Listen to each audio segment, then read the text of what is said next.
Hi there and welcome to another video. Today is Thursday, the 13th of June, and I'm busy preparing for the upcoming The Mask and the Mirror Lorena McKennitt tour, which is going to be going around the Mediterranean, which is going to be very hot, and I'm not a lover of the hot weather, but hey, it's going to be amazing, and it's good to be back out with the band again, but more about that later. So today, I just decided to post all of the takes of, what have I called it? I've called it something like funky chilled or something, I don't know.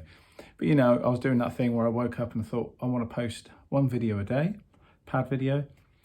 And for some reason, I was into Odd Times early this week. I think it's one of those things that I was gigging on Saturday, and this is just slightly off topic, or is it? And we were doing like a 6/8 Afro-Cuban-y type thing. It was a bit of a mix actually, but anyway, it was a 6/8 kind of feel. And I realised that once I was in the groove, because I don't play that groove very often, I couldn't come away from it. And all of a sudden I thought any little deviation was going to send me through the roof. And I got this sort of weird, not panic, but a weird sort of feeling in my stomach. And I think we've all had that when we're a bit unsure about a section that's coming up, or you're holding on to a rhythm that you haven't completely got the grip of, or you're not on top of, you know. And I can do those patterns. It was just that, you know, doing Susie for a year and sessions that don't involve that groove and that feel, all of a sudden I felt like I was out of my body, staring at myself, thinking, hey, you're going to stop that in a minute. You're going to go wrong. And I was sort of going, no, I'm not. I'm fine. But, you know, it was kind of like the other Rob was like, nah, yeah, you're just holding on by a thread. And I look over at Martin Jenkins, who's a great keyboard player, and he was smiling and he was digging it, but I was thinking, he's looking at me as if to say, you're just holding on to this for dear life. But actually, it was really cool in the end. But yeah, anyway. So it was the same with Odd Times. If you don't practice them, I find they disappear. And I'm a little bit obsessed with them in the way that I want to break them down into, you know, smaller numbers. So I'm not thinking about 13s, you know, the top number, the big number. And I think yesterday's was in 13/8 or something, and I was thinking of it in 7 with a slow 7 with a little bit at the end. I can't remember how I thought of it, but you know, I'm always if I'm washing up, for instance, like I've just been doing, I'll put a groove on and I'll try and find a pattern within it, you know. So I'll for instance, that 13/8 pattern, I just looped it going round. I give myself an obvious on beat 1, because I'm just making it easy and lazy for myself. And instead of going 1, 2, 3, 4, 5, 6, 7, 8, 9, 10, 11, 12, 13, you know, trying to find a way of thinking of like a hip hop groove in there with a little turnaround at the end, you know, those kind of things. And I recommend you do that for Odd Times, because it really worked for me. I spent a lot of time on it actually when I should have been doing other things, but you know, it was worth doing. But today's video that I'm sharing with you, and that's why I did the Odd Times, because I think it was on my Facebook, Jerry Vaughan, who's a great drummer, and he's covering for me at the moment with the Worried Men.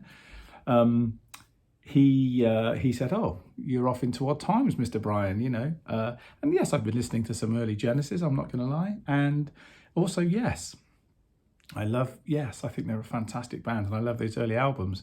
I remember sitting there and listening to the arrangements, thinking it's like, well, prog rock, it's like classical music. There's all these sections that keep changing. It's amazing. It's not just a verse, chorus, guitar solo, verse, chorus, end, you know, or whatever.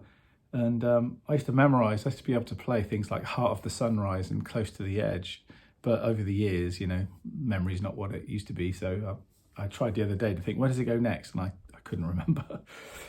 So that's why I was doing that. So Jerry, you're right. I've been listening to those kind of things, and it's influenced me a little bit. And I also need to keep up on it, because I think there's a whole other world that, you know, lives outside of our 4/4s, 3/4s, 2/4s, you know, that we don't always go and visit. And we see those odd numbers come up and those big numbers, and we think, oh my goodness, I can't play in, you know, 13/8 or something.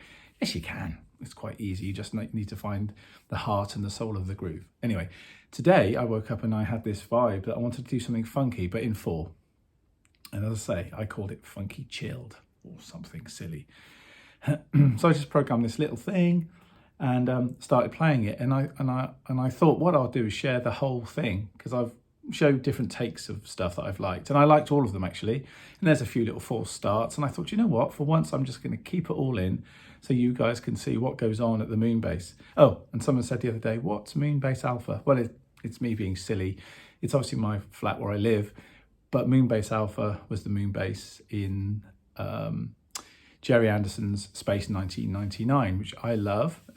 Maybe not as much as Star Trek, the original 60s Star Trek, but I still like it. I've got a soft spot. But I don't have any of the toys. I have none of the Eagles, which were the spacecrafts. I have none of the figures anymore either, but I had some figures.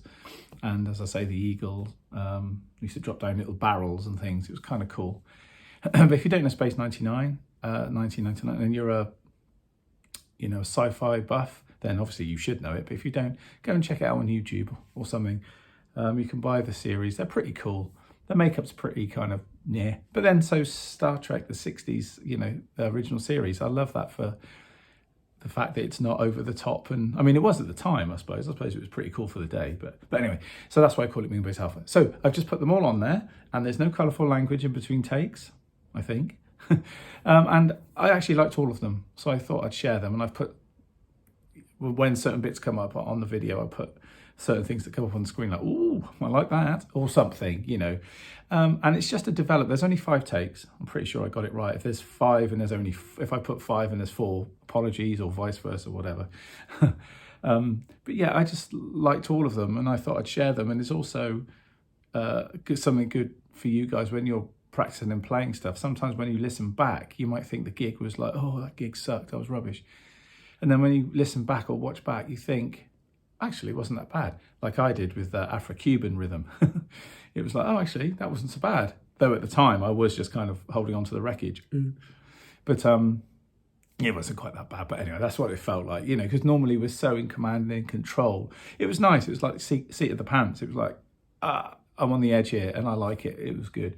So thank you, Martin Jenkins, and your Groove Ensemble for making me work. It was great. And Joe Longridge on trumpet, and there was Joseph de Burker on congas and stuff, and Martin and his left-hand bass, and yeah, all good. So yeah, so I thought I'd just share the vid with you because I just think it's fun. There's a lot of me faffing and fiddling about, making sure I look okay, as okay as you can when you're wearing relaxed clothes. Anyway, as usual, I'll stop waffling. Enjoy the video. Thanks for sharing, liking, subscribing. I appreciate all of that. Once again, if anyone's up for some drum sessions or something, they want me to record that on their music, please let me know, get in touch. Also the same for drum lessons. I'm getting near the top of my quota of who I can manage, but there's always space. So if you want a lesson online or face-to-face, just let me know. All right, guys, take care. Have a groovy Thursday, and I'll see you soon.